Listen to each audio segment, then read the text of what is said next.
Hello viewers, welcome to you all in my YouTube channel Dharma education. आज के इस lecture में हम बात करेंगे फोर्स सर्कुलेशन इवोपरेटर के बारे में, जिसमें हम पढ़ेंगे force circulation evaporator with horizontal external element and vertical external element के बारे में। स्टार्ट करते हैं अपना लेक्चर फोर्स सर्कुलेशन इवोपरेटर से। फोर्स सर्कुलेशन इवोपरेटर वो इवोपरेटर्स होते हैं जिनका यूज़ हम स्केलिंग, सॉल्टी, कोरोसिव लिक्विड्स को हैंडल करने के लिए करते हैं। यहाँ पे हम स्केल फॉर्मिंग लिक्विड्स को हैंडल कर सकते हैं क्योंकि हम फोर्स सर्कुलेशन इवोपरेटर के अंदर पंप का यूज़ होता है, जिसकी वजह से जो हमारा लिकर होता है उसकी जो वेलोसिटी होती है वो इंक्रीज़ हो जाती है। वेलोसिटी इंक्रीज़ होने की वजह से क्या होता है, हमारा जो स्केल फॉर्मिंग होता है वो ज़्यादा स्केल फॉर्मिंग जो होता है उसे प्रिवेंट कर लेता है। इसके अंदर जो हम ट्यूब्स यूज़ करते हैं as compare to natural circulation evaporator, वो हमारी स्मॉल डायमीटर की होती हैं। इनका जो डायमीटर होता है वो 50 mm से ज़्यादा नहीं होना चाहिए और इसकी जो वेलोसिटी होती है वो 2 to 6 मीटर पर सेकेंड तक की होती है। और अगर हम नेचुरल सर्कुलेशन इवोपरेटर की बात करें तो वहाँ पे जो वेलोसिटी होती है वो 0.3 से 1 मीटर पर सेकेंड तक की होती है। यानी कि फोर्स सर्कुलेशन इवोपरेटर के अंदर जो वेलोसिटी होती है लिक्विड की वो ज़्यादा होती है, जिसकी वजह से यहाँ पे स्केल फॉर्मेशन कम से कम होता है।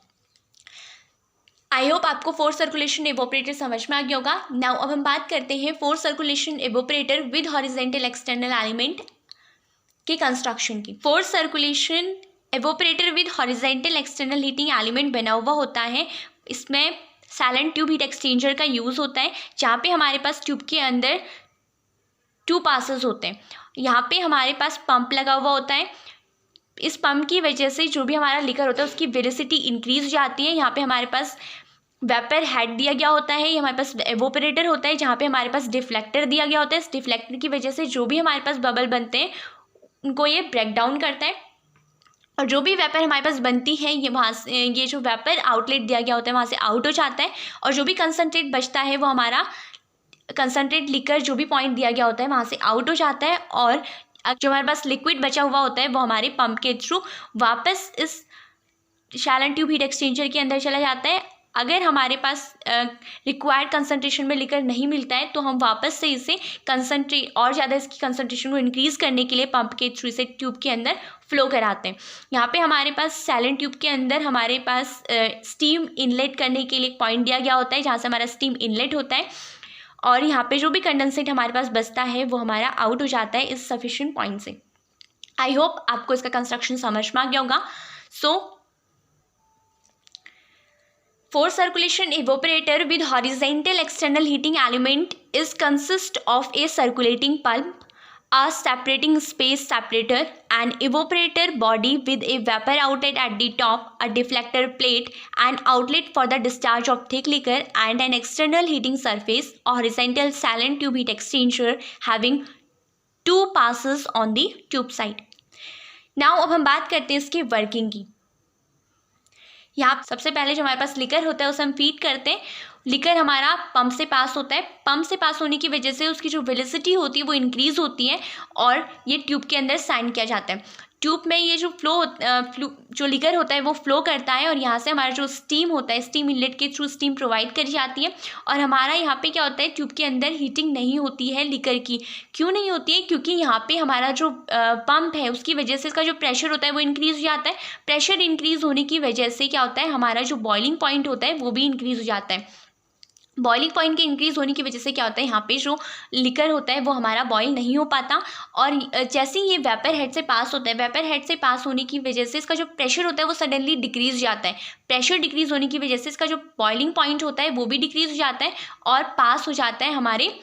उसके बाद हम इसको पास करते हैं एवोपरेटर से। यहाँ पे जो भी हमारे पास कंडेंसेट बचता है वो हमारा आउट हो जाता है कंडेंसेट आउटलेट से और यहाँ पे जो भी वेपर फॉर्म में हमारे पास सॉल्यूशन होता है वो जब हम एवोपरेटर में पास करते हैं तो वहाँ पे जो भी फॉर्मिंग होती है वो सारे फॉर्म जो होते हैं वो हमारे ब्रेक डाउन होते हैं इस डिफ्लेक्टर की वजह से और हमारे पास जो लिक्विड होता है वो हमारा पास हो जाता है और वापस पंप के थ्रू हमारे ट्यूब के अंदर, और हमारे पास जो भी वेपर होता है वो हमारे वेपर आउटलेट से आउट कर लिया जाता है। इसके बाद जो हमारे पास कंसनट्रेट लिकर बचता है वो हमारा आउट हो जाता है कंसनट्रेट लिकर जो आउटलेट होता है उसके थ्रू, या फिर अगर हमारे पास रिक्वायर्ड कंसनट्रेशन में मटेरियल नहीं मिलता तो हम उसे वापस से क्या करते हैं, पंप के थ्रू ट्यूब्स के अंदर फीड कर देते हैं।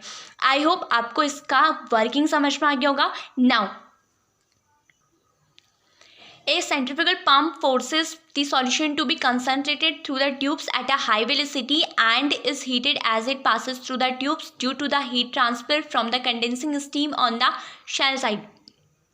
Boiling does not take place in the tube as they are under a sufficient static head which raises the boiling point on this of the solution. Above that, in the separating space, the solution becomes superheated and flashes into a mixture of vapor and liquid just before entering the separator due to the reduction in the static head.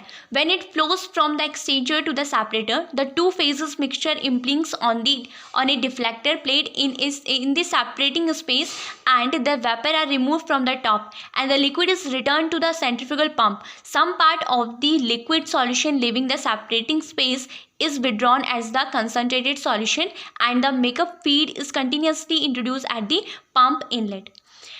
I hope आपको इसका construction and working समझ में आ गया होगा। Now अब हम बात करते हैं force circulation evaporator with vertical heating elements की। Force circulation evaporator with vertical heating elements में दो डिफरेंस होते हैं। एक तो यहाँ पे जो हमारे पास शैल एंड ट्यूब हीट एक्सचेंजर होता है वो वर्टिकली रखा गया होता है।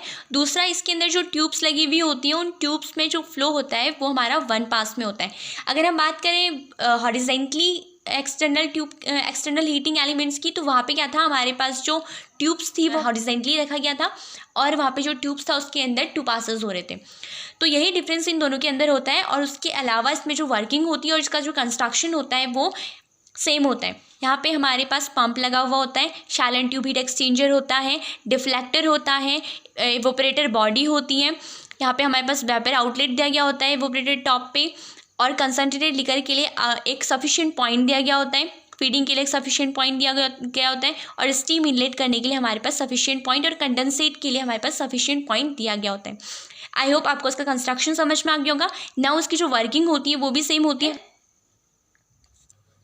यहाँ पे जो भी हमारे पास स्पीड होता है उसे हम इनलेट करते हैं और इस पंप के थ्रू उसकी जो वेलोसिटी होती है वो इंक्रीज़ होती है। जो हमारा लिकर होता है वो हमारा पास होता है शैल एंड ट्यूब हीट एक्सचेंजर से, जो कि ट्यूब से पास होता है, और ट्यूब से पास होने के बाद यहाँ से हम स्टीम फीड करते हैं। स्टीम देने के बाद इसका जो टेम्परेचर होता है वो इंक्रीज़ होता है। यहाँ पे जो भी हमारे पास वेपर फॉर्म होती है वो हमारा इस एवोपरेटर के अंदर पास किया जाता है।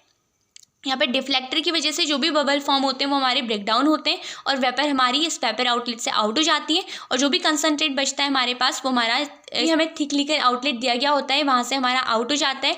और या फिर अगर हमें वो और ज़्यादा कंसनट्रेट करना होता है तो हम उसे वापस से पंप के थ्रू फीड करते हैं शैल एंड ट्यूब हीट एक्सचेंजर के अंदर, और जो भी हमारे पास कंडेंसेट होता है वो हमारा शैल एंड ट्यूब हीट एक्सचेंजर से आउट हो जाता है। आई होप आपको इसका वर्किंग समझ में आ गया होगा। नाउ अब हम बात करते हैं इनके एडवांटेजेस एंड डिसएडवांटेजेस की। इसके अंदर जो अगर हम विस्कस मटेरियल भी हैंडल करते हैं तो ये हमें हाई हीट ट्रांसफ़र कोएफिशिएंट देता है, और यहाँ पे जो हम ट्यूब्स के अंदर लिकर फ्लो कराते हैं वहाँ पे उसका जो टाइम होता है फ्लो करने का वो बहुत ही कम होता है, 1 to 3 सेकेंड का होता है, क्योंकि यहाँ पे जो वेलोसिटी होती है वो बहुत ज़्यादा होती है।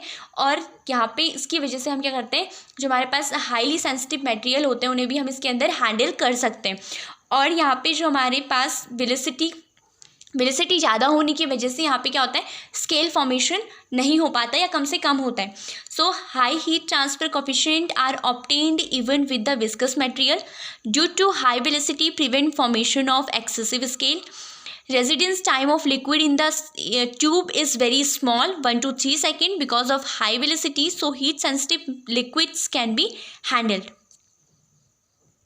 नाउ बात करें इसके डिसएडवांटेजेस की, तो यहाँ पे पंप का यूज़ करने की वजह से यहाँ पे क्या होता है, और एक्सटर्नल हीटिंग एलिमेंट का यूज़ करने की वजह से क्या होता है, इसका जो कॉस्ट होती है वो इंक्रीज़ हो जाती है। So high pumping cost and application इसका, हम इसमें crystalline product, viscous, salting, scaling, corrosive and foam forming solution को हैंडल कर सकते हैं। आई होप आपको इसका construction, working advantages, disadvantages and application समझ में आ गए होंगे। सो मिलते हैं नेक्स्ट वीडियो में, तब तक के लिए bye bye, take care and thank you.